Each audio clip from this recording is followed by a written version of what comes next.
Hey YouTubers, it's Charlie. Since Season 4 is over and a lot of you guys have requested history stuff from the books, I thought it'd be fun to do a bonus video for Aegon the First, Aegon the Conqueror. So far in the books and on the show, he's the most famous member of their house to ever live.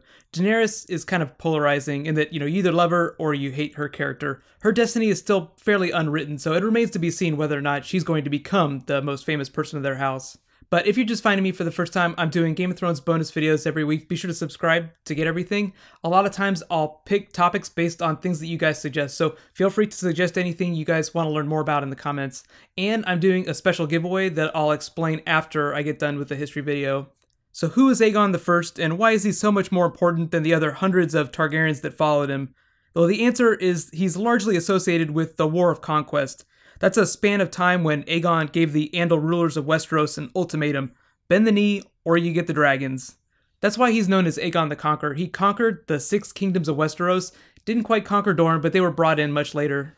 The Iron Throne is made from thousands of melted down swords of those Andals he defeated. On the show, the throne is way smaller, so it's harder to tell.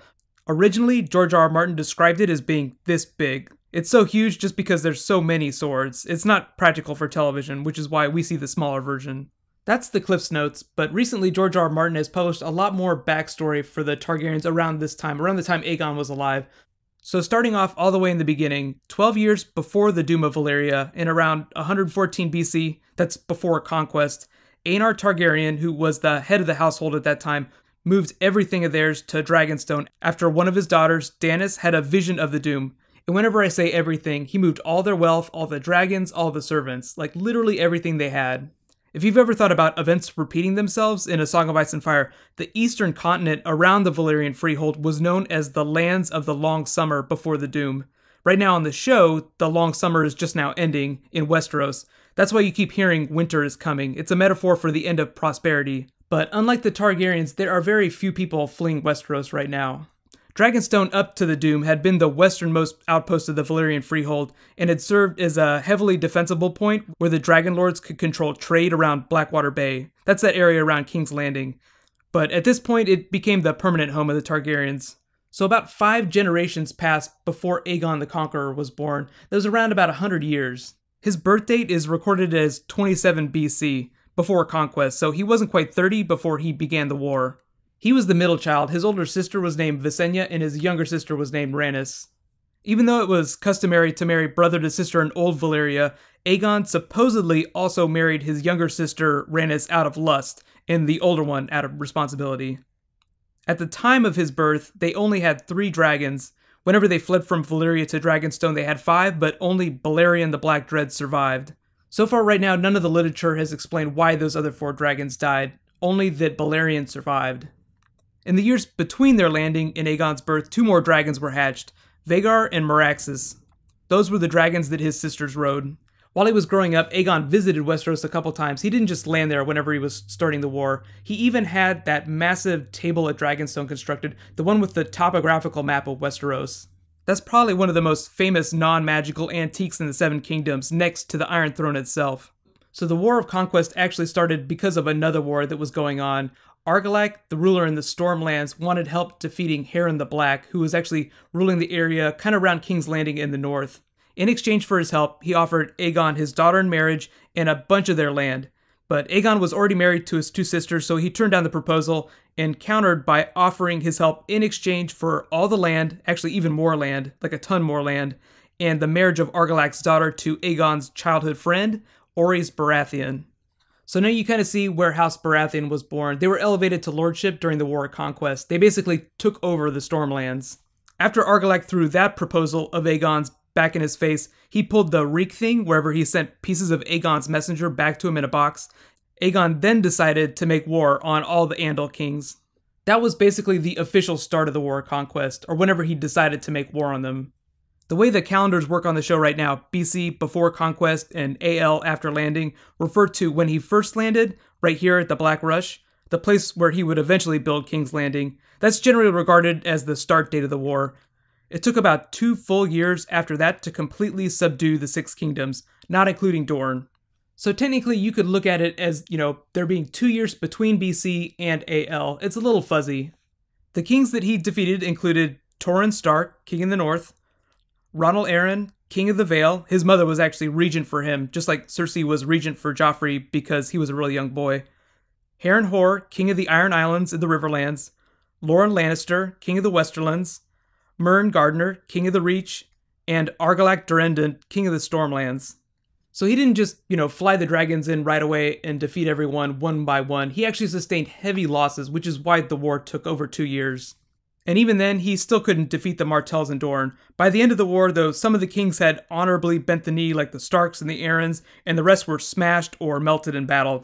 Big dragons, remember?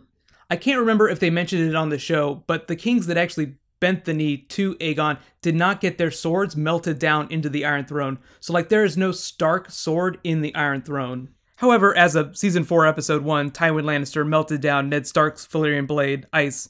Because he was silent during that scene, it's hard to tell if he was thinking about that historical fact about there being no Stark blade that had been melted down in the Iron Throne. It seems like something that Tywin would be stuck on, even though it happened hundreds of years before he was born. The defeat of the Lannisters during the War of Conquest was really cool. Towards the end of the war, before he marched on Dorne, Aegon met the Lannisters and the Gardeners in battle. They had formed an alliance. Instead of starting an all-out ground assault, Aegon had the dragons set the whole field of grass on fire wherever the enemy was. They flipped their shit and surrendered immediately. It's just a good example of sophisticated use of dragons in battle. Instead of having the dragons just pick people off one at a time, they just turn the heat up in the oven. Much more efficient, but right now on the show, I don't think that Daenerys has the dragon lore to attempt something like this. Plus, in the desert, all the land has already been burnt to a crisp, so it's not quite as effective. Eventually, the survivors of the War of Conquest confirmed Aegon as king in Old Town, but instead of building his new city there, he decided to build it around his old fort. It was called Aegon Fort. It was basically where the Red Keep would eventually be. After living in Aegon Fort for a little while, Aegon decided that it was basically a shitty castle, so he moved back to Dragonstone and had a much nicer one built that eventually became the Red Keep. It basically took the rest of his life to finish building the Red Keep, though. And when I say the Red Keep, I mean the entire castle. I'm not just talking about Maegor's Holdfast. The other places that were built to Aegon's specifications include the Queen's Ballroom, the Maiden Vault, the White Sword Tower, that's where the Kingsguard live, the Great Hall, Trader's Walk, and 4 different levels of dungeons all the way down to the Black Cells. That's the lowest area of the dungeon, wherever Tyrion was when Jaime helped him escape. We've seen pretty much all the other areas of the castle on the show. We mostly see the throne room, but we were in the White Sword Tower whenever Jaime and Cersei were humping their brains out. And don't forget the Tower of the Hand of the King, that's wherever Tywin's offices were. Aegon died about 37 years after he was confirmed as king, so he was about in his mid-60s, but there aren't really any details about how he died or, his succession plan. But his son, by Rhaenys, took office. His name was Aenys I. It caused a bit of a scandal. The Church of the Seven flipped out whenever he took office. Because they saw him as a son born out of incest, it led to the first faith militant uprising. That's the army of the church. It's just like a regular army, but they take orders from the church. Aegon's son was about 30 whenever he took office, but he only lived for about 5 years after that. So that's a somewhat abridged version of Aegon the Conqueror's history. George R. R. Martin is publishing a book called World of Ice and Fire this fall, so hopefully that will have new historical information to add some more context to all this. So I'm not going to be doing a Q&A for this video just because Teen Wolf starts tomorrow night and I'm going to be doing videos for that, but I am doing a special new giveaway.